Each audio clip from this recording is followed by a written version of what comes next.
मला सन्मान पाहिजे आणि तुमचं आशीर्वाद आणि तक्रार अरे माझा पुरा रस्ता वाटी मोकळा असावा. तुम्ही मला आशीर्वाद देवा पाहिला मी तुम्हाला दंडवत करणार. द्वितीय मी तुम्हाला आशीर्वाद देतो. मनुष्य शरीर ही अति पवित्र शरीर आहे. देवलोकाला मनुष्य शरीर मध्ये येत नाही. देवलोकाला काय असतो यातच कोणाचा वरदान घेतो सडापणे कार्यकर्ता मनुष्य प्राप्त होते असते. आणि मनुष्य शरीर आज त्याच्यामध्ये कर्म उत्तम कर्म झाला तो मोक्षाला जातो. मध्यम कर्म झाला देव शरीर धारण करतो. आणि तृतीय कर्म झाला तो अधोगतीला जातो. बार बार जीव भोगतो. म्हणून हे मनुष्य शरीर मोठा पवित्र आहे. यासाठी मला काही प्रवचन नाही करायचं. 2 मिनिटामध्ये मी बोलाय तुम्हाला वाक्य सांगते. मी माझ्यासाठी मी म्हातारो झालो नाही. मी तरुण आहे. तुम्ही विचार करा. शरीर म्हातारे कोण आहे? शरीर आहे. जीव याला मरण नाही आहे. ते तरुणापण बी नाही आहे. ते सूक्ष्म शरीर आहे. ते ब्रह्मा आहे. तो याच्यावर ज्याला जीव म्हणते ते ब्रह्मा आहे. ज्याला आत्मा म्हणते ते विष्णू आहे. आणि ज्याला शेवट नष्ट होतो त्याला महादेव. तो याच्या पद्धतीने तुम्ही आत्मज्ञान प्राप्त करून उदार भयाकरता मनुष्य शरीर आम्हाला प्राप्त झालेली आहे. तो यासाठी सुंदर शरीरमध्ये येऊन सुद्धा तुम्ही आपला मनमार्ग गेला तो त्याच्या मुखला. या पद्धतीने केल्यावर कधी किती केल्यावर किती दान किती पुण्य किती वारी आणि किती तुम्ही पारायण किती याची केल्यावर उदार होणार नाही. कारण तो निष्फळ आहे. म्हणून सगळ्यांनी आत्मज्ञान प्राप्त करावा. आत्मज्ञान ही आत्मा आहे. शरीर मध्ये राहणारा जो जीव आहे जीव शरीर निर्माण करतो आणि हे जीव ब्रह्मा आहे. आणि शेवट त्याचं शरीर वर्णन निर्माण झालेल्यानंतर तो त्याच्यामध्ये प्रवेश करून 9 महिना 10 दिवसांनी गर्भामध्ये गर्भवास करून पुन्हा प्रयत्न करून करायला तो बाहेर राहतो. तर म्हणून तुम्ही याचं ज्ञानही माणसाने करायचं म्हणून करू नये आणि वाचायचं म्हणून वाचू नये. ऐसा करून करायचं म्हणून नाही. माझं करणे कर्तव्य आहे म्हणून माणूस नाही करत. तिने केलं तुम्ही हे केलं असं म्हणू नये. यो आपला अज्ञान मला असं असतो. आम्हाला काय करते आमचं करणे कर्तव्य आहे म्हणून करायचं. मी काय साधन करतो मीच मनमध्ये कोणत्याही वस्तूचा संकल्प न करता मी सगळे कुणी जाती असला नर असला नारी असला मग सगळं बराबर करून ठेवतो. आणि याच्यासाठी मला सगळं चांगला मिळतो. तो याच्यासाठी आपला अनुभव निघता मला 2 शब्द तुम्हाला सांगायचं की हा मनुष्य शरीर म्हणजे सगळं कसं आधी सत्संग आहे. सत्संगाशिवाय तुम्हाला पूर्वद्वारचा आणि पूर्व शरीरमध्ये केलेल्या द्वारमध्ये पुण्य असला तुम्ही ज्ञानी असला तर ते आपाप उघडत नाही. आधी सत्संग केल्यानंतर सद्ग्रंथाचा आणि कर्तव्य असतो. सद्ग्रंथाचा अभ्यास केल्यानंतर आपल्याला पूर्व संस्थेचा द्वार उघडते. पूर्व जाऊन मोठा मोठा काम करू शकतो. धर्मात्मा होऊ शकतो. सगळं होऊ शकतं. एकट्यानं सगळं होणार अधिकार आहे. म्हणून मनुष्याने याच्यामध्ये तुम्ही सगळ्यांनी आपला धर्म कर्मचा पालन करावा आणि आपला जी शक्ती आहे त्याचा अनुसार दान पुण्य करावा. आणि येही आज पहिला मार्ग आहे. म्हणून आणि तुम्हाला माझा आग्रह आहे आणि आजपासून तुम्ही देवाचं नाव कायम तोंडामध्ये घ्यायचं आहे. कसं तरी घ्यायचं. आपण नावचं महात्म्य 2 सेकंद. एक नाव तुम्ही कायम घेतल्यानंतर काय होईल तुमचा न जाणता किंवा जाणता तुम्ही केलेल्या पाप शरीरमध्ये टेकणार नाही. जसं आलूच्या पाण्यामध्ये पावसाचा पाणीचा थेंब ते धरत नाही पृथ्वी जातो तशी देताना नाव त्याचा मुखमध्ये असला त्याचं केलेले पाप त्याच्यावर धरू शकत नाही. म्हणून सगळे त्याचा शोभा नामच आणि अव करावा. तो आता ये तुम्हाला माझा उपदेश आहे. तो आता तुम्ही समजून घ्यावा. मी 80 वर्ष झालो. कोण झाले? मी नाही झालो. बोलणारा कोण आहे? जीव आहे. 80 वर्ष पण झाले. शरीर झालं. शरीर जीर्ण होते. जीर्ण झालं.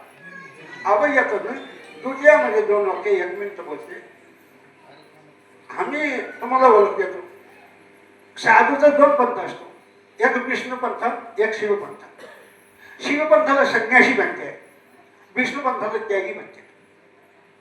तो यांचा आमचा विष्णू पंथाचा पांढरी कपडा असतो आणि संन्याशीचा भगवा लाल असतो. तो याच्यामध्ये कसं आहे तर आज तुम्हाला पुरावा देणारा आता जम राहिलेली नाही. आता याच्यामध्ये ज्याने पूर्व शरीरमध्ये महादेवताने मोठा पेरामध्ये त्याचं भक्ती केलेली आहे, महादेव प्रसन्न केलेली आहे आणि दोषामध्ये राम भक्ती प्राप्त होत असते. ज्याने महादेवताने मानत नाही, निंदा करतो, त्याला पूजा करत नाही, त्याचा कोणत्याही वस्तूचा मान्यता करत नाही, त्यालाही राम भक्ती प्राप्त होणे कठीण आहे.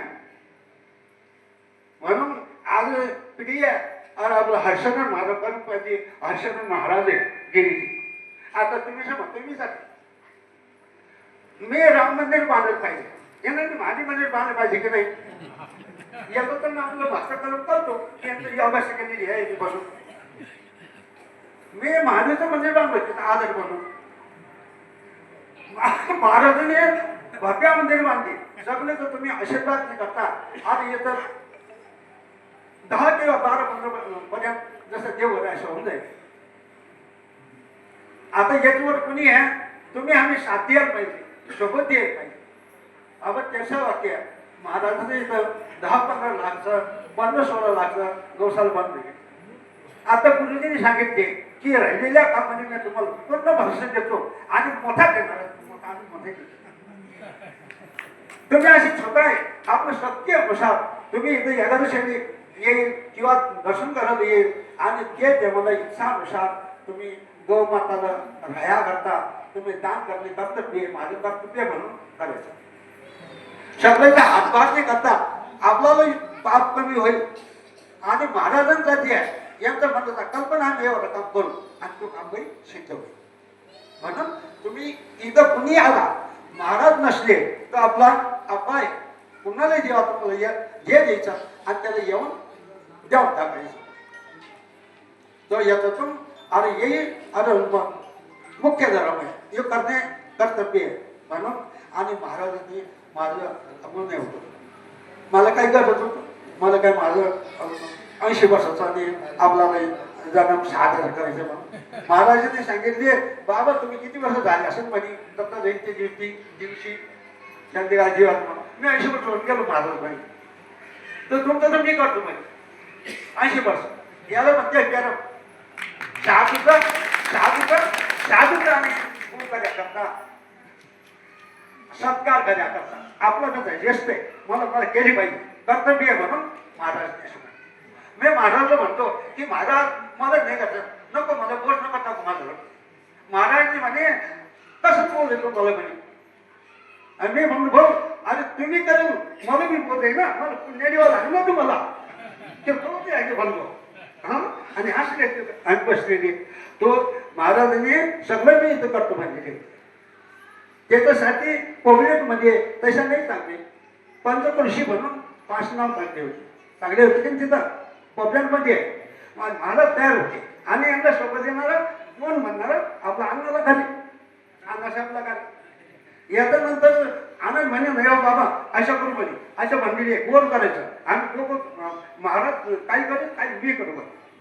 मी त्यांना म्हणलो भाऊ पैसा नको करू एकदा महाराज एवढा मोठ्या कार्यामध्ये आहे यांचा भरोसा असणे मला रामाला 8-9 एकर शेती दान केली गेली का नाही म्हातारीने घरबाहेर गेली का नाही कोणाला दिली रामाने दिली महाराज नाही.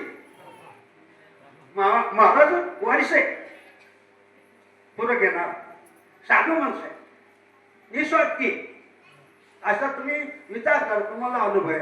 भास्करगिरी महाराजचा आणि हर्षवर्धन महाराजचा एक आहे.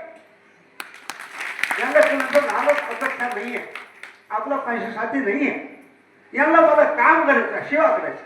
तर रामाचा महादेवचा पूर्व संचित महादेवचं पुण्याने करता आज राम भक्ती परत झाली आणि माझा दिवसाची छोडला ना आणि त्या जन्माला येणार नाही.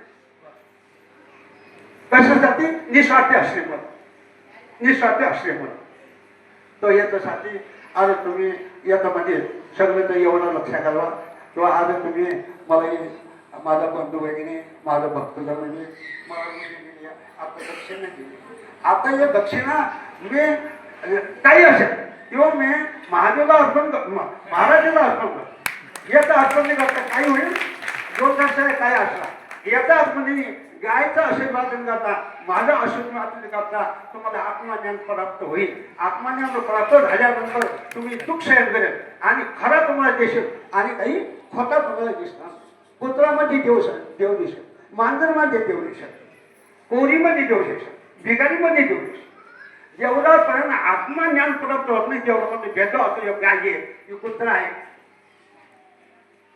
आत्मज्ञान प्राप्त व्हा तो याच्यासाठी महाराज स्वीकार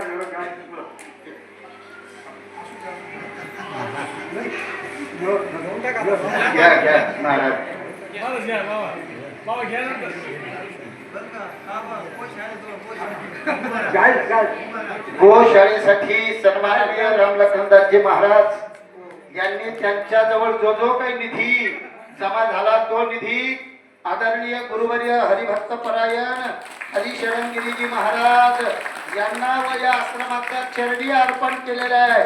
याला म्हणतात निस्वार्थ सेवा. सगळ्यात महत्वाचं म्हणजे